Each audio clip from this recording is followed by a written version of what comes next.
Okay, so I wanted to watch this video from Bellular from 3 days ago. There has been enough time passed that it's safe for me to watch it. It's about 11.1.5. Let's check it out. Well, everyone, the pace of things is really quite fast. I've not really finished the patch yet. I'm pretty sure you haven't either, but it's not stopped Blizzard because they've revealed patch 11.1.5. They've also thrown it on the PTR, and credit where it's due. It's not what we expected, and I mean that in a good way. Today, you're going to learn everything there is to know, and if all you've done is skim the patch notes, well, turns out there's actually more in the PTR. Now, there's a thing I've been doing in my personal free time that you don't know. I've actually been building like little apps and tools, and that's why today's sponsor is really relevant. They're Boot Dev. And with Boot, you'll learn back-end web development using Python and Go, which are two awesome languages that will set you up well as a programmer. And why I love Boot is actually how it works specifically. It's the vibes, the sauce, because it is a fantasy RPG where you've got quests, XP, public leaderboards, all that fun stuff. I mean, just look at the leaderboard updating in real time as users are completing lessons. And so much more, like, say, the spellbook feature, which is awesome. As I usually let the ad play through the spellbook, which has got loads of programming reference materials in it, but all done as you learn. While I'm watching. Cool. Basically, Boot's founder loves role-playing games. Big WoW gamer, by the way, viewer of the channel, and that's why it's built for people like us. And of course, you're learning real practical skills here, not just programming basics. That will mean you doing portfolio projects, mastering Git, doing lots of server client stuff, and all that you'll actually need for the real job. And the best news is, I think this is a great thing for Bellular to promote, because it's about learning, education, self-improvement. That's not a bad thing. The first thing, something I really didn't expect, it's a massive buff. So how does double reputation, a flat 20% XP buff, and a chance, something we've not had in a while, XP potions for killing mobs? What? Wild, patch 11.1.5 is definitely the catch-up patch because of a new thing called Winds of Mysterious Fortune. Once this patch hits, everyone will have double rep in the War Within, triple rep in Dragonflight. It's kind of insane. Yeah, I guess this is happening. And 20% from 10 to 80. Dragonflight rep gain. What the heck? And massive boosts to basically everything else. I think Blizzard are trying to frame this as the, hey, it's time to come back. Take everything. I think Zepla Q Heart, Zepla Q Heart. Hey. Let me get my stuff back on here. I got up and I turned off my Twitch notifications. Corin, thank you so much for the 36-month resub. I appreciate you so much. Boo Bear, come here. Hey, sweetie. Come on. Come on. All right, anyways. That's kind of the framing. Now, in one way, that does look really, really desperate. In another way, it makes me think, do they have something rather large to announce? Is there supposed to be some big news that will hit around this? I bet it sounds like some kind of a game mode that they might release at the same time that's going to be related to Dragonflight and War Within stuff. So that there is hype? But, yeah, the maybe. Thing is, there's actually a lot of content in this patch, so let's talk about that. Our next feature is completely out of left field. It's called Dastardly Duos, and basically it seems to be doing an arcade version of what WoW is really good at, in boss fights. So it's called duos. Now this doesn't mean it's like duo bosses like the dinosaur and monkey fight from Undermine. Right. It's just you fighting two bosses at once, potentially even more. But that is like the dinosaur is not monkey just to fight. clear this, it's actually to get a high score. And the best news is it's not some sort of like super sweaty hardcore content either. It's going to have a whole bunch of power-ups and items that you can earn over time via achievements. So basically, it's got its own form of progression, kind of like a game within a game, I guess. And it being scored does, I think, mean that they don't have to mess around with difficulties or stuff. They can just make it simple and easy for people who don't care about the score. But then if you want to chase down score, you can obviously, well, do whatever you'll need to do to get lots of score. Maybe that's going really fast. Maybe it's adding in even more bosses at once. It essentially seems like old school kind of arcade-like game design. I'm kind of down for that. And if that sounds great. Again, this is something that I think Blizzard does really well with lately is making content that you can do at your desired sweat level. This is something they've got real good at. They make something new. They let you go in and challenge yourself as much as you're comfortable with, which it could be a little just chill, casual time, or a little bit more, or a lot. And that's totally up to you. They give you the agency to decide that. And I love this because I'm a person where I'm moody. You know, sometimes I want to go, sometimes I want to sweat, and sometimes I just don't. And it really depends on the day. So it's not even like, you know, some people always like a challenge because for me, it depends on the day, how I'm feeling. And I love having that option. The idea of it being raid bosses seems kind of wacky. I agree with you. Reading their post, they don't say you and your raid. They say your party. Yeah, so your party. I've got to imagine that this is going to be dungeon bosses. I think in terms of complexity, that will work a good bit better. Wait. Will it be dungeon bosses doing the same mechanics that they do in the dungeon? But will you be able to learn the dungeon boss mechanics this way? No, it's probably different. What this is going to be then is a 6-week event that will show up sometime during the patch. It will have a whole bunch of rewards, which basically seem to be the usual. Loads of cosmetics, toys, but also some cool old items, because these bosses are basically animatronic versions of existing ones from across the game. So basically, it's old school content cycled kind of back in, like they did with, say, BRD in the 20th anniversary raid, but in a more unique way. So it's not Brawler's Guild, which I was kind of holding out hope for, but I'm okay with that because this seems really cool and like actually different. I mean, when you think about it, even just on dungeons, WoW has got so many cool, memorable bosses from the past. True. Actually, like making a boss rush mode out of that seems really cool and way more interesting than the bizarre boss rush thing that I think they did for the 15th anniversary. Okay, whenever this hits PTR, we will play it, but don't worry, the PTR is already up. This bit has just not came yet, but a lot of other things have, like the weak aura replacement, and this sure is something.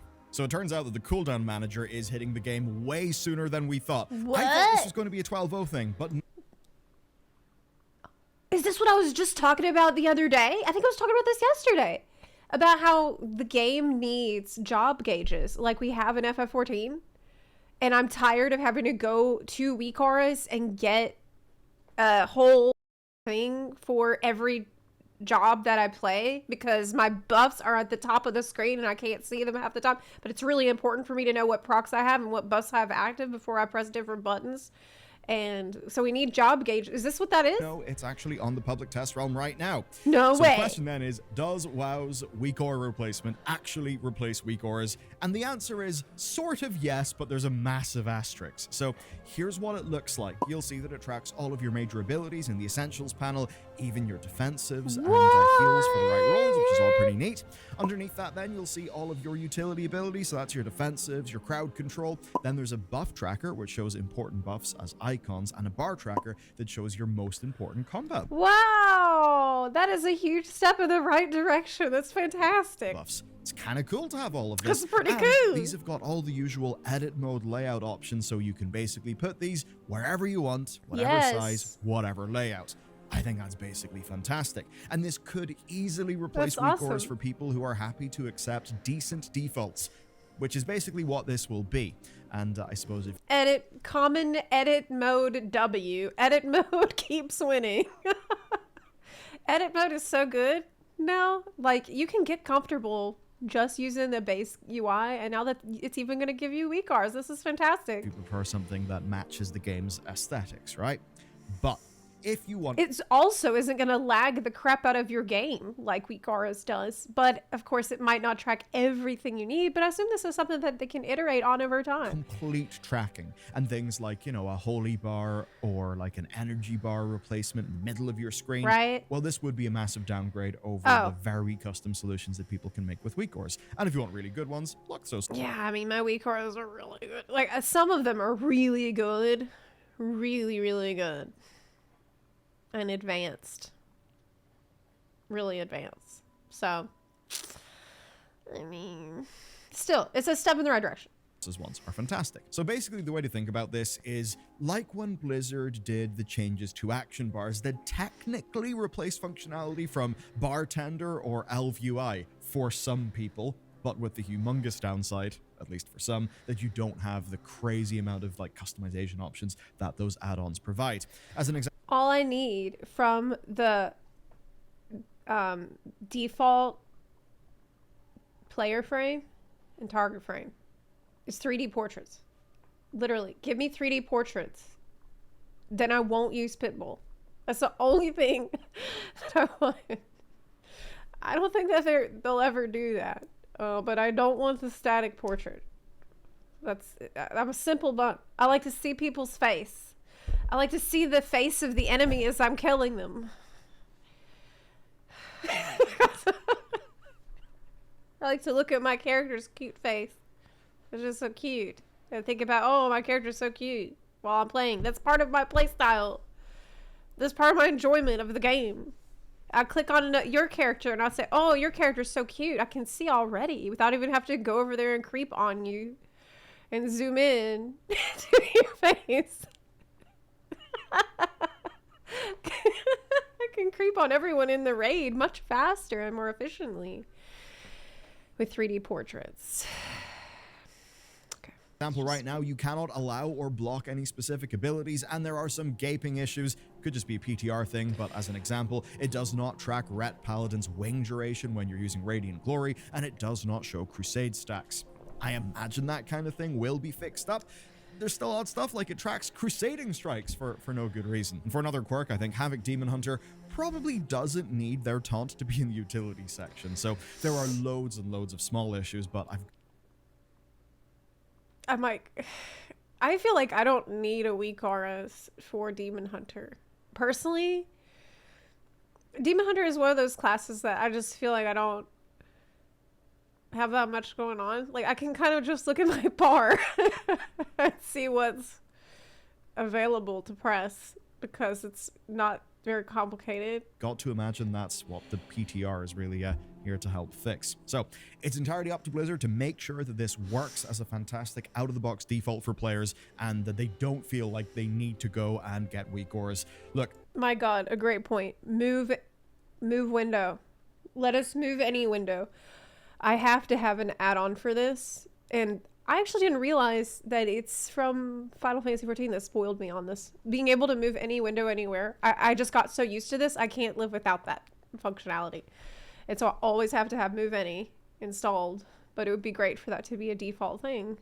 Especially because I play on ultra-wide, and on an ultra-wide screen, the default locations for some stuff is just so wacky and weird.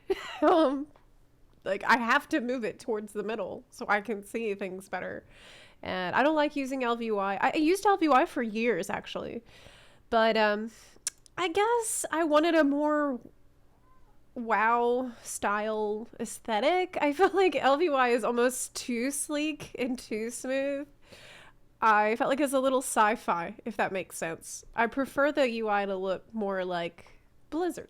Like, I'm playing WoW. I don't know. That's a purely aesthetic complaint from me. The upside here could be absolutely ginormous. How many people in World of Warcraft simply don't know what, like, things their class can do? They're, I don't know, hidden away in a spellbook. They just forget to use ability. Well, you know what? If there is by default a thing there that is showing you glaringly all of your utility that you are not pressing, that you could have saved your life with, well, maybe that will help people be a little more informed and maybe a bit more, well, better.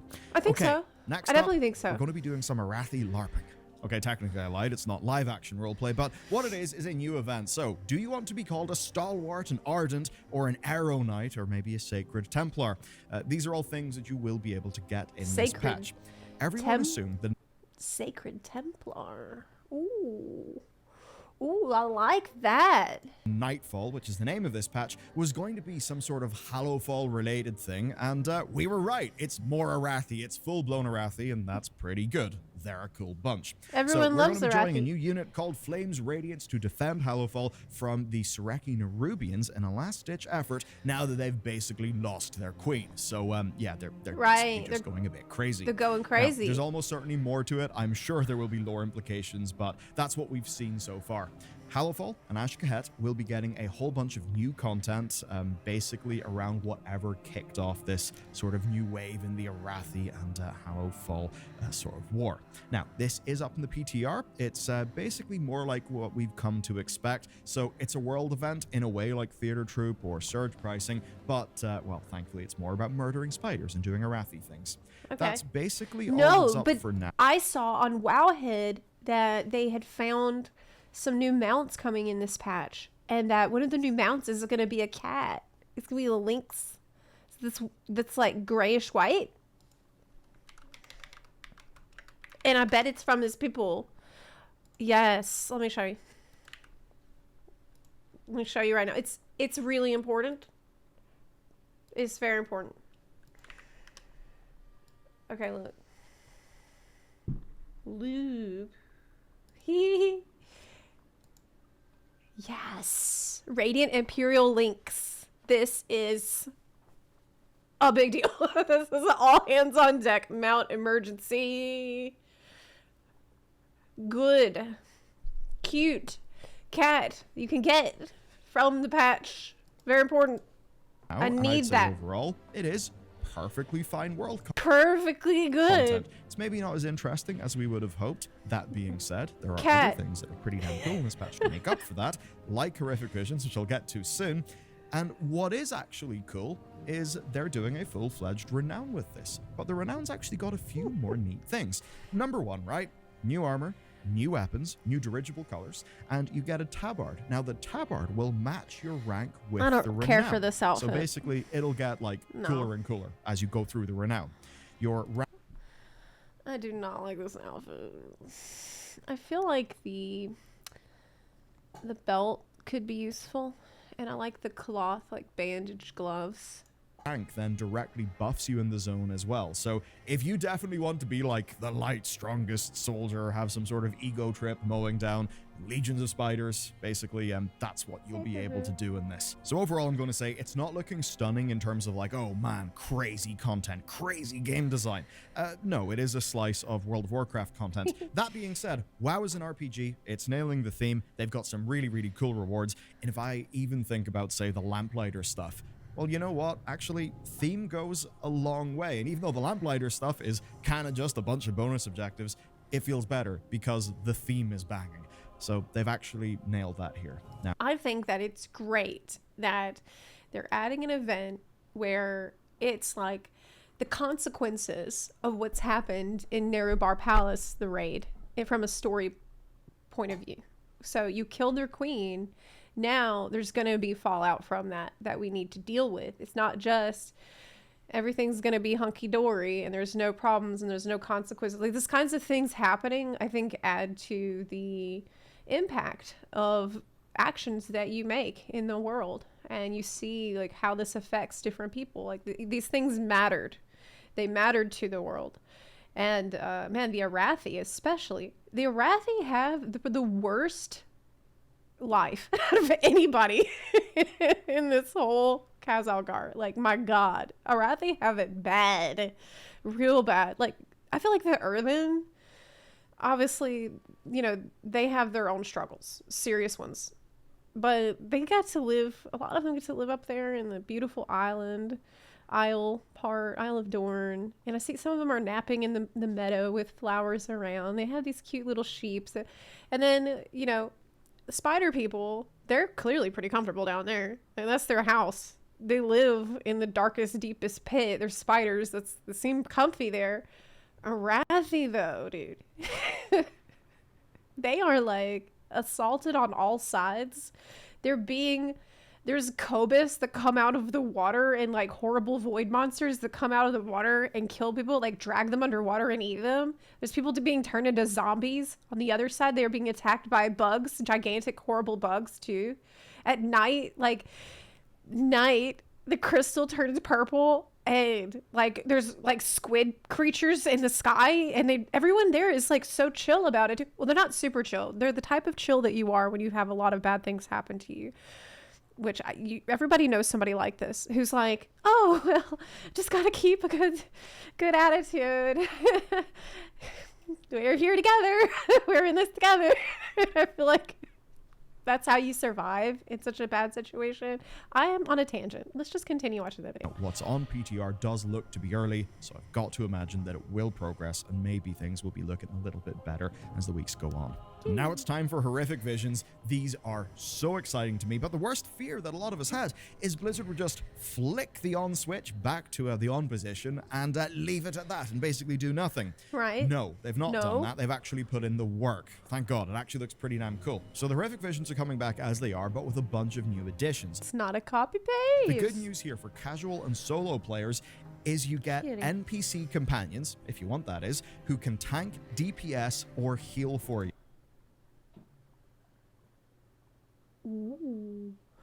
What does the construct look like, though? What does it look like?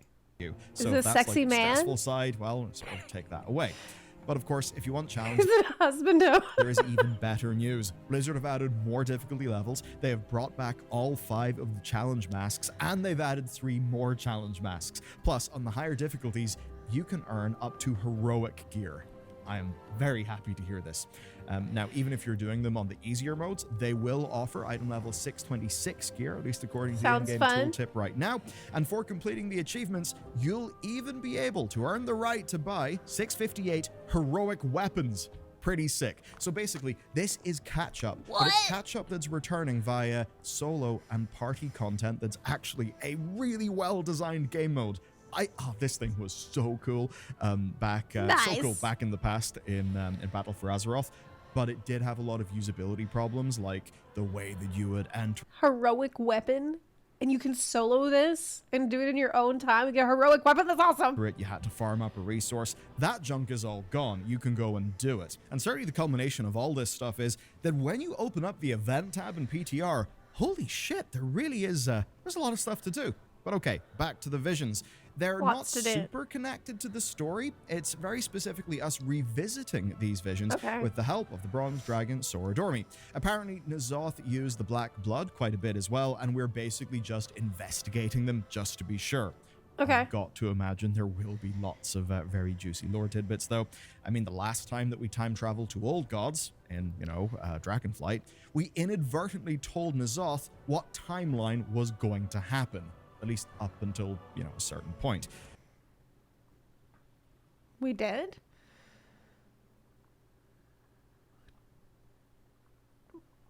We told N'Zoth about the timeline? Which does have lore implications on what N'Zoth knew, even at the time of Battle for Azeroth. So, I don't know. They really could try to cook up something there. Anyway, let's talk rewards. So, we'll collect a bunch of displaced versions of corrupted... Look, they'll probably do whatever it takes to bring back every old god. Okay, they freaking love these old gods, and they love the tentacle content, and they love the void content so freaking much. Every other expansion is filled with this stuff. I'm not complaining. I like the void stuff too, but like, I bet they're gonna try to come up with some kind of reason why. Oh, look who's back. It's Yogg-Saron. I wouldn't be mad. Yogg-Saron was so cool. S'thun is back. Mementos, we can spend those on new and old things. I would expect it to follow a recent trend where we just see new versions of mounts. I think this is stupid though. I don't like these mounts that much. They're not the worst, but I think they don't look. I mean, it's fine. I want to get them because it's +4 mounts. Transmogs from the original version of this mode. I think the dragon looks the best. The dragon looks cool. That we basically wish we bothered to pick up back then. Now, also, if you miss the corruptions that made patch 8.3 an absolute riot, I forget the one that was really good. Was it called Echoing Void or something? I got that on my first drop in the raid. I felt pretty good about it. Anyway, those corruptions are actually making it back in the form of weapon enchants. Oh man, yeah. We'll have a lot of testing to do. Well, based on how many people weren't even playing at that time, it's gonna feel like new content. A lot of us. So everybody who wasn't even playing the game, it's a great time to bring back that stuff that we didn't see. So it's basically new. We'll be back soon once that testing Why is waste done. the content This you does made? look like a massive PTR build to just get our teeth into. Quite a lot of content, Okay. so we'll report things when the time's right.